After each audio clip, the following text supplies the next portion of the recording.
Hello, my name is Sia, and I want you to feel you can show up on the dance floor as you are and still belong.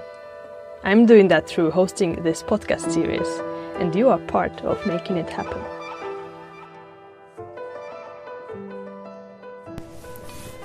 Hello.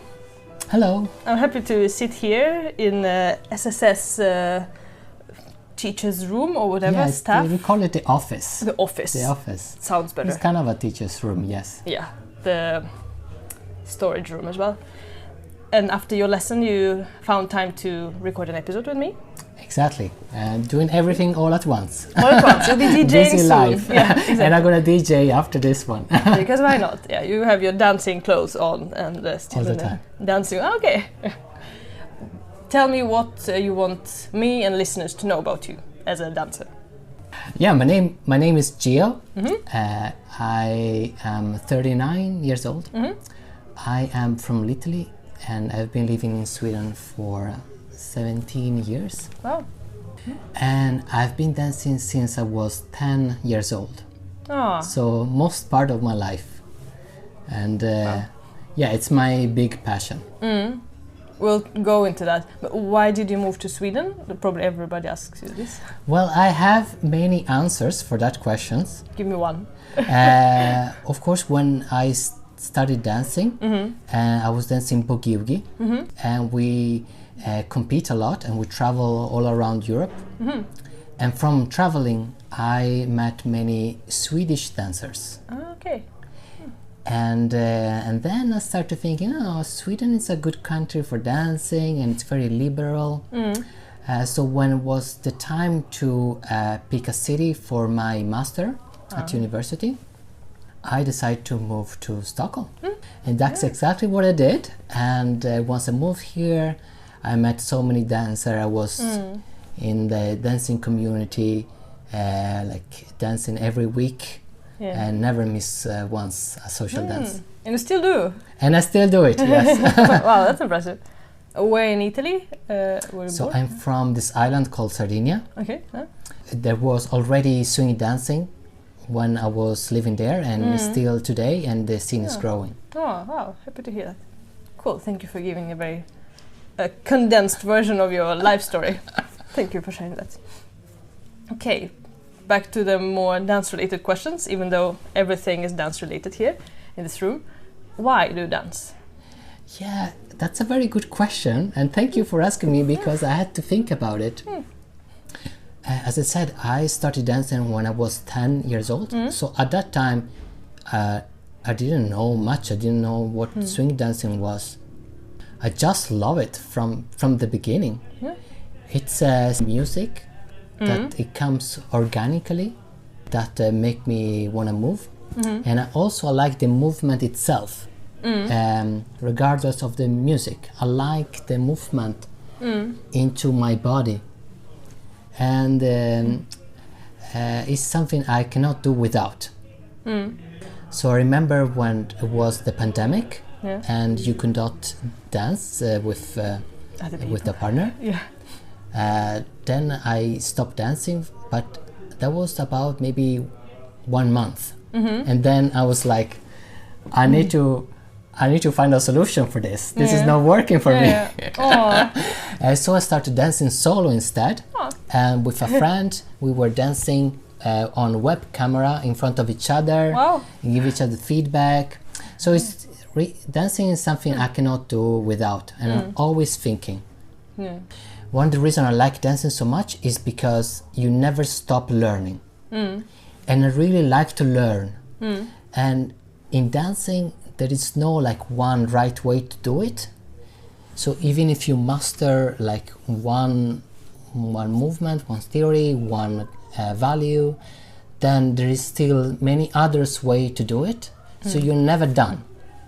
And you can still develop things every time. So I usually write comments about myself. I do self-reflection, and I work them during the week, and that's an ongoing process through all the years. Could be pretty dissatisfying as well because you're never done. It depends on how we look at it. Yes, so it's not always a happy thing. Yeah. Because you also have self-critic. Mm-hmm. Sometimes because you don't understand how to do what you would like to do. You also have a self-critic on what you like and what other people like.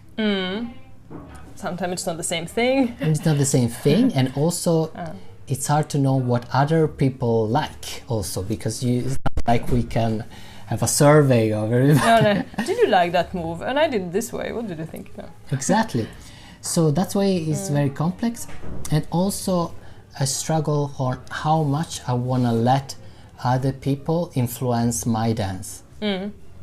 And if you want to learn, you need to go through this uncomfortable process of trying something else that you're not used to, and probably change your opinion about things. But you also want to preserve yourself, your uniqueness, so you don't become a copy of somebody else. So that I struggle with that a little bit. Maybe everybody does. Yeah, thanks for sharing. Okay, next question. Tell me one dance-related memory you have when lighting, artificial or natural, played a role. Ooh. So I never thought about how lighting and dance were related. Here we go. But if I need to give a memory related to lighting and dancing, I think it must be harangue. So, harangue is this dance camp in Sweden during the summer, and actually was the first time for me coming to Sweden. Okay. So I came to harangue as a dance trip, and also to check out how Sweden was. So was it the first city you visited? Yeah. So instead of going to Stockholm, we went to Herräng first time. That's correct. That's fun. Yeah. And I was a teenager, so it was like a big move, and also I was traveling alone. And of course, relating to lighting, in harangue you can dance all night, and by the end of the night it's light. And that's kind of a receipt that you have danced the whole night, and it can be 7-9 hours of dancing. And at the time I was so young, I could dance so many hours at no pain at all, in bad shoes, and I was leading and following and stay up all night. I don't go to the dance to like talk to people and be social. I'm there to dance. So I want to be on the dance floor all the time and basically have no breaks. I would just want to dance a lot. If somebody starts talking to you like, I think it tomorrow.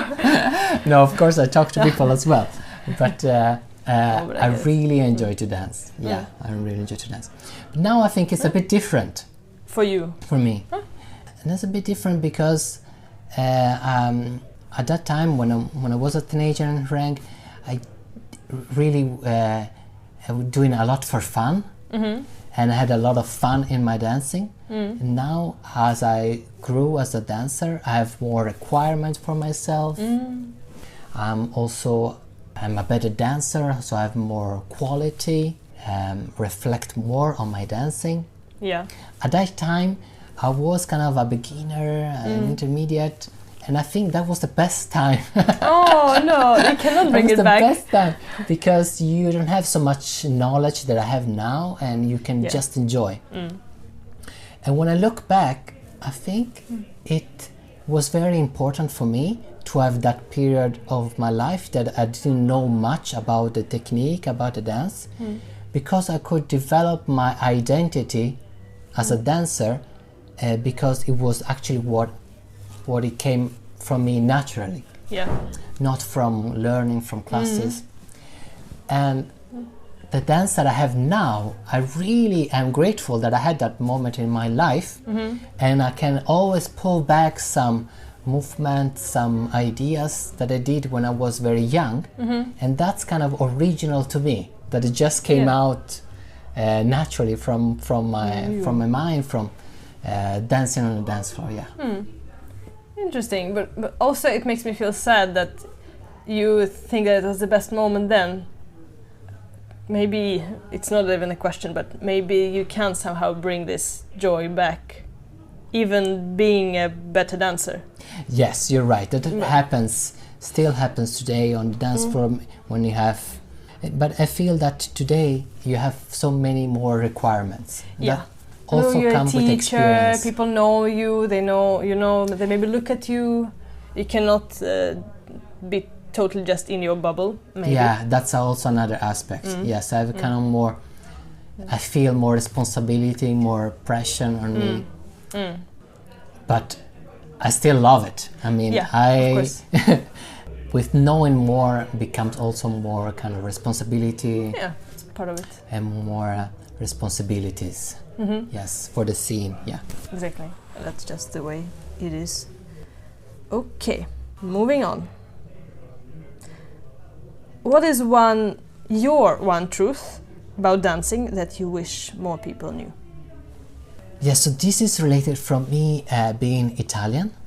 Okay. And I look very Italian. I have dark hair, like olive skin and this 170 height. No, I'm not so tall. And of course in Sweden, I look not Swedish. Yeah, I give you that. So people understand, read me as a foreigner, even though I speak Swedish. Yeah.